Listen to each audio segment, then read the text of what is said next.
안녕하세요. 벌써 3월이 다가오면서 봄도 점점 오려고 하는 것 같아요. 오늘은 내 아이를 이해하기 위한 33가지 육아 실험, 아기처럼 생각하라를 리뷰해 보겠습니다. 책 표지를 보면 엄마 기린이, 아빠 기린일 수도 있고요. 여튼 부모 기린이 아이 기린에게 먹이를 주려고 하는 것 같기도 하고 놀아주는 그림이라고 볼 수도 있겠네요. 표지가 참 아기자기한 것이 아이에 대한 사랑이 느껴지는 책 표지입니다.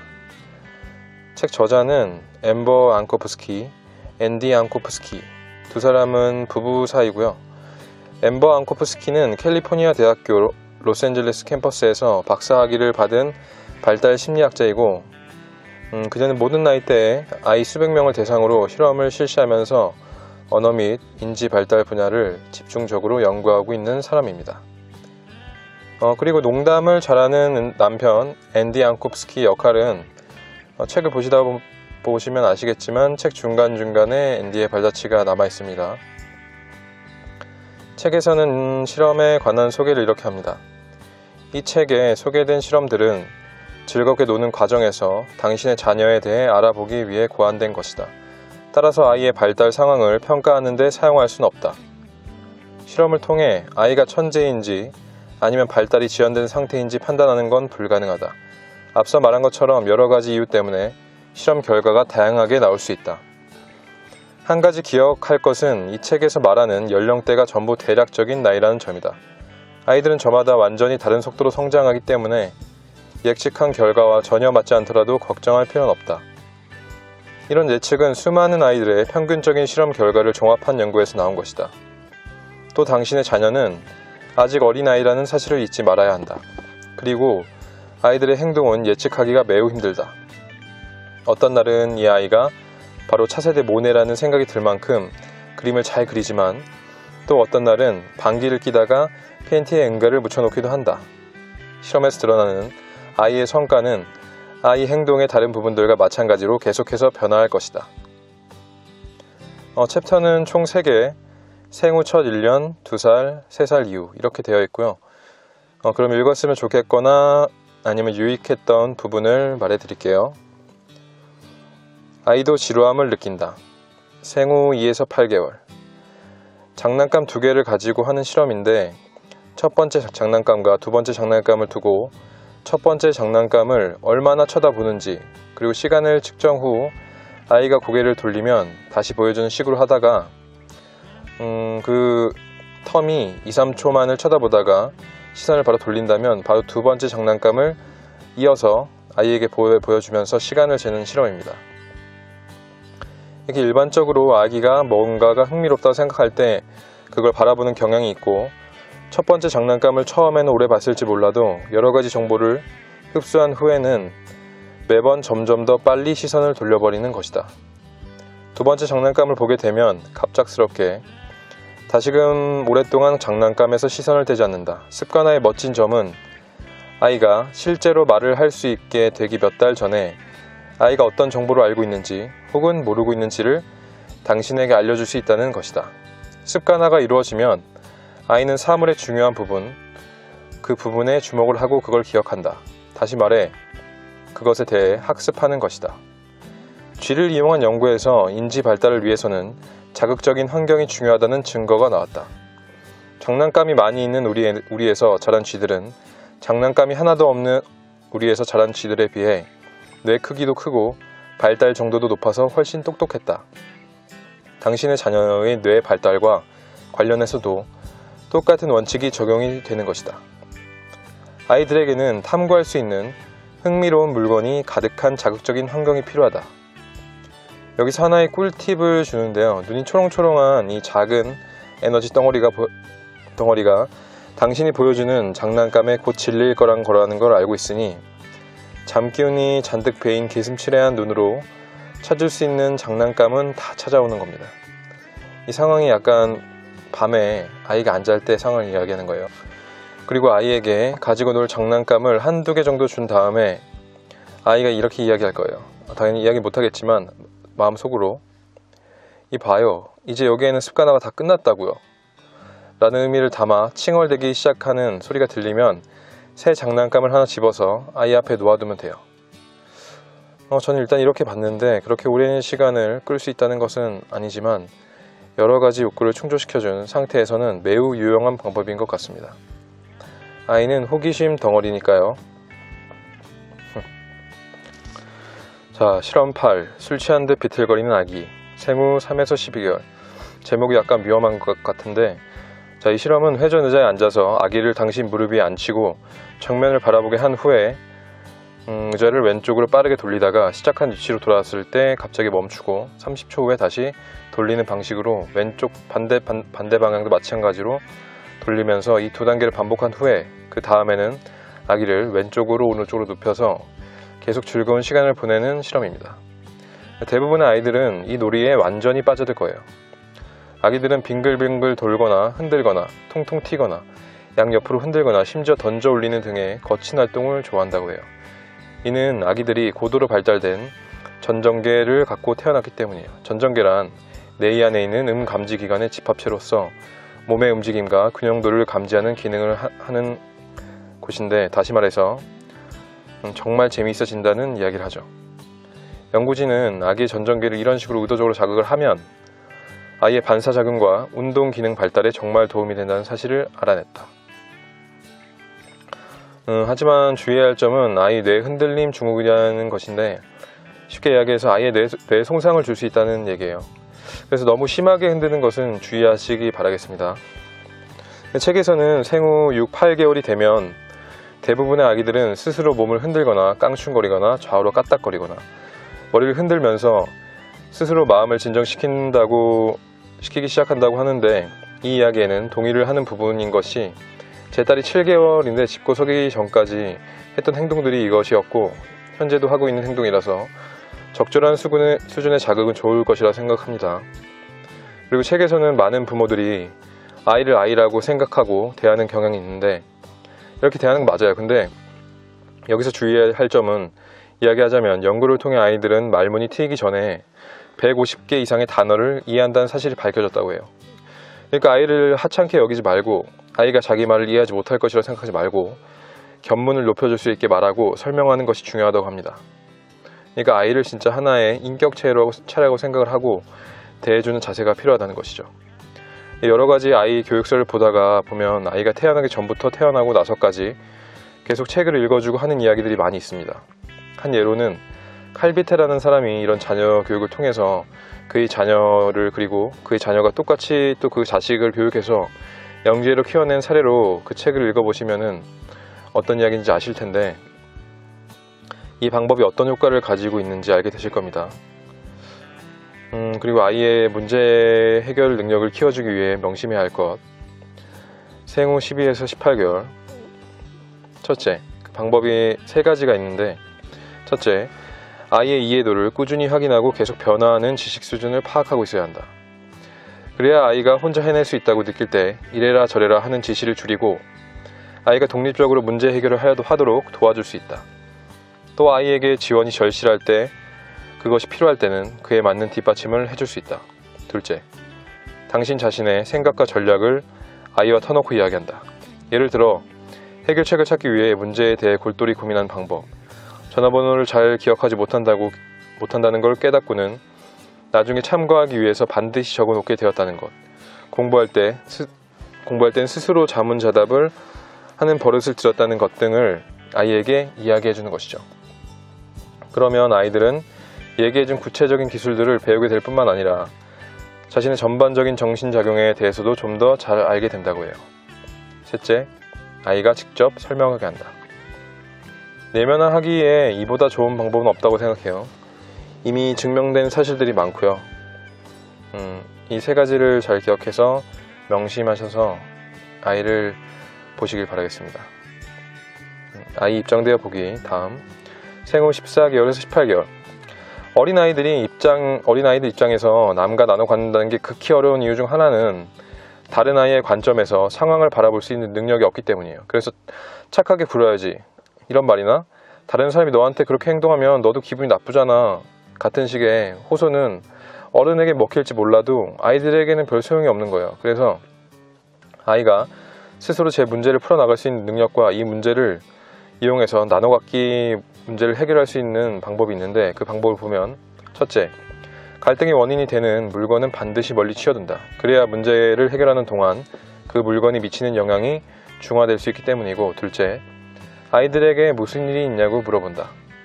이것은 당신이 직접 나서서 잘못을 저지른 아이를 탓하는 게 아니라 모든 아이가 자기 말을 들어주고 있다는, 그리고 자기 말을 잘 이해해주고 있다는 그것을 느끼게 말해야 하는 것입니다.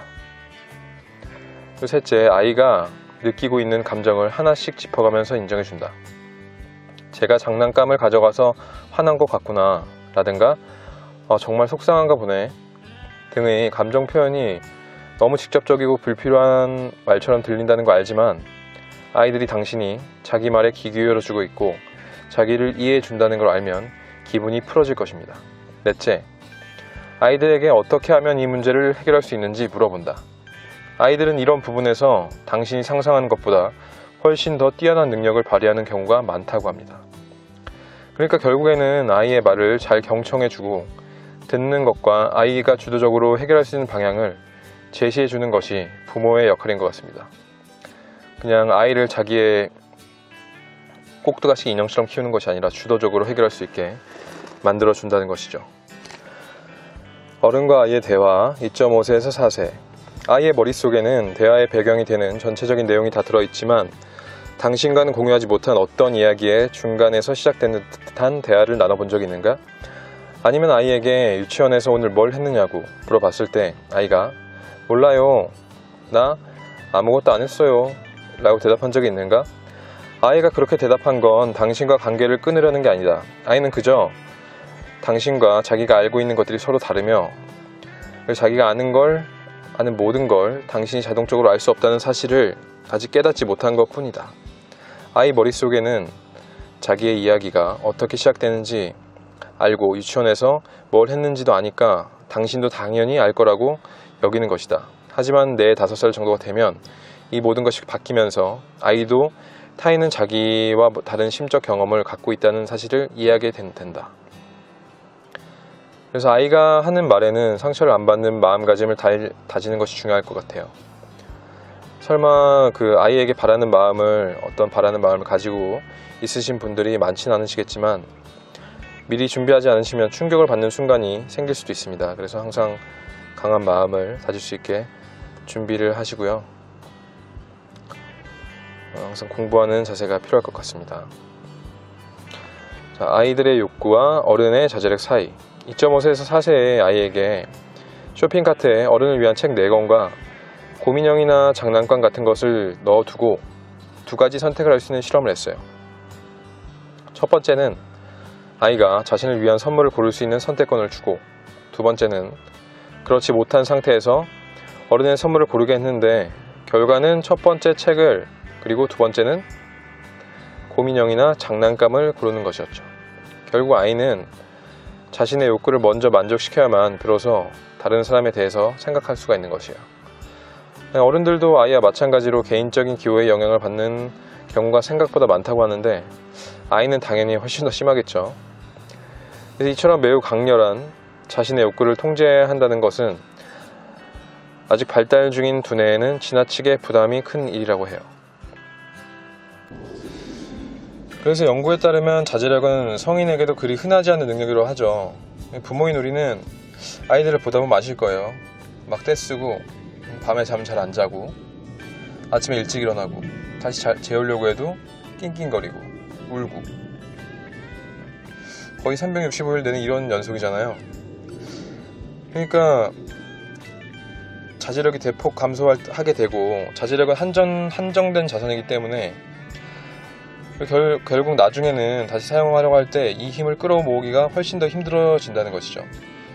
그러니까 육아가 사람 진을 다 빼놓는 건 당연한 일이에요. 이렇게 우리 어른들도 온종일 자제력을 발휘하기가 힘든데, 하물며 아이들에게는 얼마나 어려운 일인지 상상해 보시길 바라요. 이런 사실을 명심해 두면 아이의 한계를 이해하는 데 도움이 되고, 아이에게 너무 많은 부담을 지우는 걸 피할 수 있으며, 아이가 드러나는 한계 때문에 당신의 자제력이 시험당하는 경우에도 좀 더 넓은 마음으로 자제력을 발휘할 수 있게 될 것이죠. 요즘 아이를 키우고 있는 저로서는 진짜 매우 공감이 가는 부분이었는데, 가끔 자제력이 상실되려고 하는 때가 있고, 그리고 또 화를 냈던 적도 있던 터라 그런 행동들을 하면서 진짜 시급한 것이 본질적인 부분에 대한 내면화가 필요하겠구나 싶었습니다. 나 자신에 대해서 말이죠. 빅터 프랭클이 한 말이 있어요. 죽음의 수용소를 쓴 저자인데, 나의 모든 것을 빼앗아갈 수 있어도 어떤 상황에 그리고 어떤 환경에 있던 간에 내가 어떤 마음 자세를 취할 것인지에 대한 최종적인 선택권은 나에게 있다는 것이죠. 결국 내 마음에서 일어나는 모든 것은 나의 선택에 의한 것이며, 내 주변에서 일어나는 모든 일들에 대한 나의 상태와 그 결과는 나의 탓이라고. 그렇게 생각할 수 있으면 그럼 진짜 이런 것이 무의식 속에서 내 내면에 새겨지게 되는 순간에 아이에게 영향을 안 받는 것은 물론이고, 이 세상의 그 어떤 것에도 영향을 받지 않는 나를 만들어 가실 수 있을 거라고 생각이 듭니다. 그리고 마지막 내용으로 마무리할게요. 거짓말쟁이. 3에서 7세. 조지 워싱턴이 6살 때 아버지가 좋아하는 체리나무를 베어버린 후 저는 거짓말을 못해요 라고 하면서 자기가 한 짓을 당당하게 시인했던 일을 알고 있으세요? 사람들은 미국의 초대 대통령이 얼마나 도덕적이고 정직한 인물인지 보여주기 위해서 늘 이 이야기를 차례로 듣는데, 하지만 그는 아직 거짓말을 능숙하게 할 만큼 충분히 나이를 먹지 않았던 것뿐일 수도 있어요. 아이들이 거짓말을 하는 주된 이유는 처벌을 피하기 위해서이고, 아이가 뭔가를 잘못했다는 사실을 이미 알고 있는 경우에는 아이에게 그 일을 했느냐고 물어보는 건 거짓말을 하라고 유도하는 꼴이죠. 그래서 예를 들어서 바닥에 음식이 잔뜩 흩어져 있다면 당신은 본능적으로 네가 바닥에 이렇게 음식들을 던진 거니? 라고 묻게 될 것이죠. 아이는 당신을 실망시키고 싶지 않기 때문에 거짓말을 하고 싶은 강한 유혹을 느끼게 돼요. 그러니까 질문을 던지기보다 곧장 하고 싶은 말을 해야 하는 게 좋다고 합니다. 음식들을 바닥에 던져놨구나. 네가 이렇게 음식을 소중히 하지 않는 모습을 보면 난 정말 화가 나. 그리고 네가 어지른 건 네가 다 치워야 해. 아이가 불필요한 거짓말을 하도록 강요하면 장기적으로 더 많은 거짓말을 할 수 있게 되고, 거짓말이 일반화될수록 장래에 더욱 심각한 비행을 저지를 수 있다는 사실이 연구를 통해서 밝혀졌죠. 역시 거짓말은 거짓말을 낳을 뿐이고, 나쁜 것들은 언젠가 제자리를 찾아가려고 에너지를 발산하는 것이 세상의 이치인 것 같습니다. 저의 상황을 많이 반영해주는 책이라 그런지 술술 잘 읽혔고요. 육아의 정석 같은 책은 아니지만 중간중간 그리고 순간순간에 도움이 되는 내용들도 있었고 공감이 가는 내용도 있었습니다. 여러가지 사용할 수 있는 실험법이나 아이에 대한 관련 내용도 있어서 아이에 관한 지식을 쌓는 것에 많은 도움을 줄 것 같고요. 조금 아쉬웠던 것은 관련 근거에 대한 제시가 하나도 없어서 이것이 믿을 만한 자료가 맞나 할 정도로 가끔 의문이 들기도 했는데, 그렇게 깊게 파고들 정도의 책은 아닌 것 같아요. 그래서 그렇게 깊게 파고들 것이 아니라고 생각을 하신다면 충분히 편하게 읽을 만한 책인 것 같습니다.